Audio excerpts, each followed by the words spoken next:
This is your WXCO Daily News Roundup for Bull Falls Radio, 98.9 FM and 1230 AM in Wausau.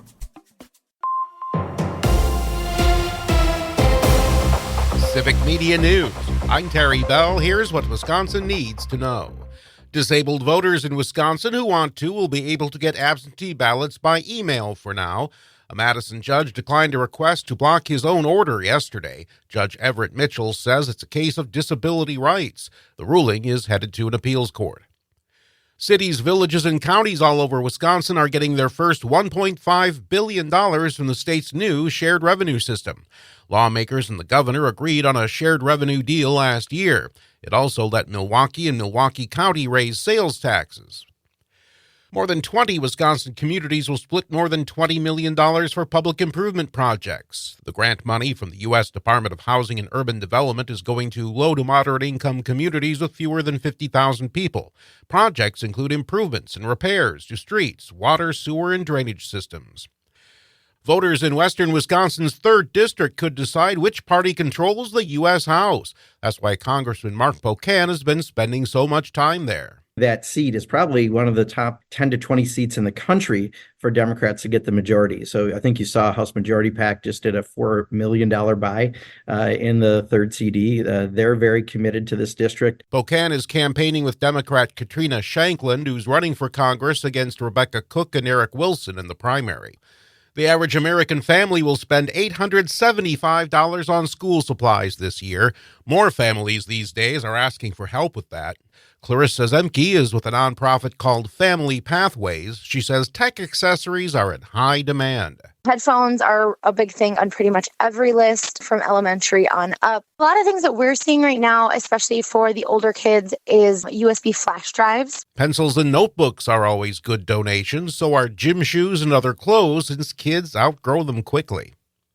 The Yellow Brick Road leads back to Oconomowoc once again. The city's Wizard of Oz celebration is in 2 weeks. A special screening on August 15th will commemorate the 85th anniversary of the beloved movie's world debut there.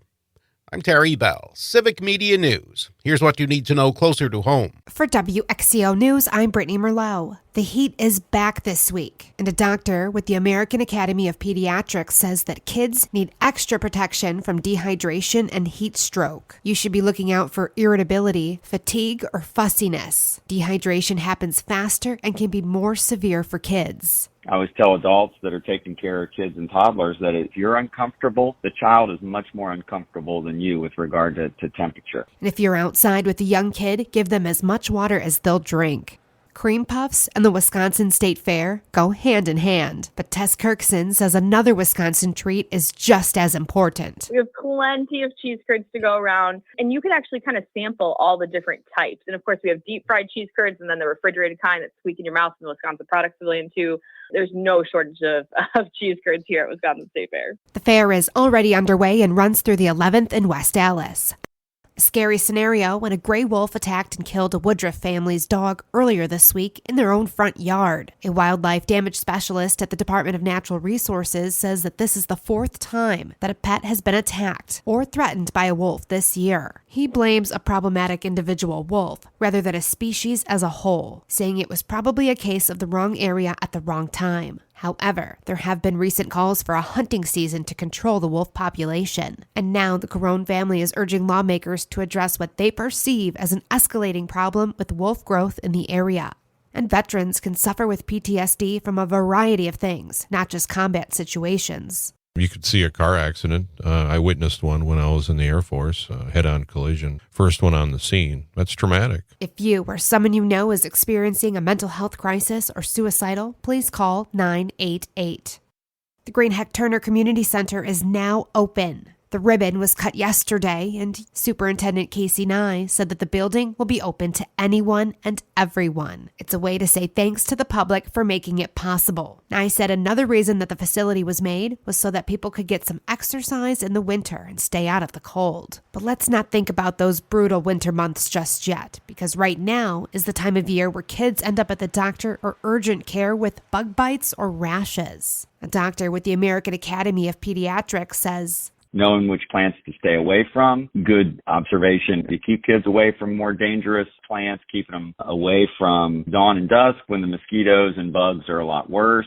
Long sleeves and long pants can be your best bet. But in heat like this, remember young kids are more susceptible to heat illness and dehydration. 2 people were rescued from the Wolf River after one became unconscious on a tubing trip over the weekend. The Shawano County Sheriff's Office says a couple that lived off of the river was out in their backyard and heard the calls for help. They called first responders immediately, and the Shawano ambulance responded with an airboat. They found a woman who had injured her head and was knocked out, but breathing. She was transported to an area hospital, treated, and released. The other person with her was able to make it to shore safely. The sheriff's office called the rescue a team effort. And the Mile of Music brings 80,000 to 100,000 people to downtown Appleton to enjoy hundreds of performances over a 4-day period. There are no headlining acts. All music performed is original, and most performers play more than once throughout the fest, whether on an outdoor stage or inside a coffee shop. This volunteer-ran music festival runs tonight through the 4th. And that's what you need to know. I'm Brittany Merlot for WXCO. The Brewers start a new pitcher. Hi, I'm Mike Clemens with sports. The Brewers opening a weekend series in Washington against the Nationals. Frankie Montas will get his first start tonight in a Brewers uniform. He's still surprised. After 19 starts this season, the Reds traded him. So how does he feel about this game tonight? I don't know, man. I just want to go out there, pitch, grind. It's always good to come to a team that's in first place. These guys believe in me, so I believe in myself as well. NFL Hall of Fame game called off in Canton, Ohio last night due to heavy rains and lightning. With a little over 3 minutes left to play in the third quarter, the Bears were leading the Texans 21-17. Caleb Williams did not suit up. The Packers family night is tomorrow night, and one of the things that the team wants to work on is that new formation on kickoffs. Special teams coordinator Rich Bisaccia had the NFL referees at practice this week. They were in all of our meetings, back blocks, double team blocks, all those sort of things, really just to the initial alignment of both the kickoff and the kickoff returns. That's the Packers coach Rich Bisaccia. With sports, I'm Mike Clemens. On your entertainment beat, I'm Pete Schwaba. Summer blockbuster season might be winding down, but that doesn't mean there aren't new films opening every week. This week's headliner is the new M. Night Shyamalan film, Trap. The film stars Josh Hartnett. The story is centered around a father and daughter who attend a concert and find themselves present at something much more sinister. People don't use the word sinister nearly enough, in my opinion. There are only a handful of reviews available, and they are mostly favorable. The summer of horror continues. This has also been the summer of kids and family films, which have helped the early summer box office. Do you wish you could draw something and have it come to life? You can go to the theater this weekend and see The Next Best Thing as Harold and the Purple Crayon hits theaters. The comedy, starring Zachary Levi and Zooey Deschanel, is not reviewing particularly well, pulling just a 36% on Rotten Tomatoes. But that has not stopped audiences from seeing family films this summer. Let's go to the movies. Fans of the show Squid Game are in for a real treat as a release date for Season 2 has been announced. IndieWire reports that Netflix has also announced on Wednesday that a third season will happen in 2025. Season 2 will premiere on Netflix December 26th of this year. Not many people have sympathy for high-paid movie stars, but Roadhouse director Doug Liman says despite the fact that 50 million people streamed Roadhouse on Amazon Prime, he did not receive 1 cent. Variety reports that Liman said the MGM film was originally slated to open in theaters, but was switched to streaming at the last minute. And despite the robust streaming numbers, no one was compensated, including star Jake Gyllenhaal and producer Joel Silver. There is a second Roadhouse in development. No word yet on whether or not Conor McGregor will wear pants in the sequel. It was not all innocent fun at Comic-Con last week in San Diego, California. The comic book fan convention grows in popularity every year. This year, however, law enforcement executed a sting operation and arrested 14 people on charges of sex trafficking and rescued 10 potential victims, one of which was 16. A representative for the Comic Book Culture Convention told Entertainment Weekly that the arrests were made outside of the event. Poker players and moviegoers alike will be interested in this. Matt Damon dropped hints on The Rich Eisen Show about a possible sequel to his 1998 film Rounders. The film was not a box office darling, but has gained fans over the years, most likely through the growing popularity of Texas Hold'em. Damon plays a graduate student who promises his girlfriend he will quit gambling, but gets sucked into helping his friend, played by Edward Norton, pay off a debt to a Russian gangster, played by John Malkovich. Let's see if the studio goes all in or folds. For more showbiz fun, tune in to Nightlight with me, Pete Schwaba, weeknights from 7 to 9 p.m. on the Civic Media Radio Network. It is going to be warm and a little muggy today, mostly sunny with a high in the upper 80s to near 90 this afternoon. The wind will be northwesterly at around 5 to 10. Tonight, mostly clear into the lower 60s. Tomorrow, sunshine with highs in the mid to upper 80s. Could see a few scattered thunderstorms tomorrow night. I'm meteorologist Sean Cable. Currently, it's 69.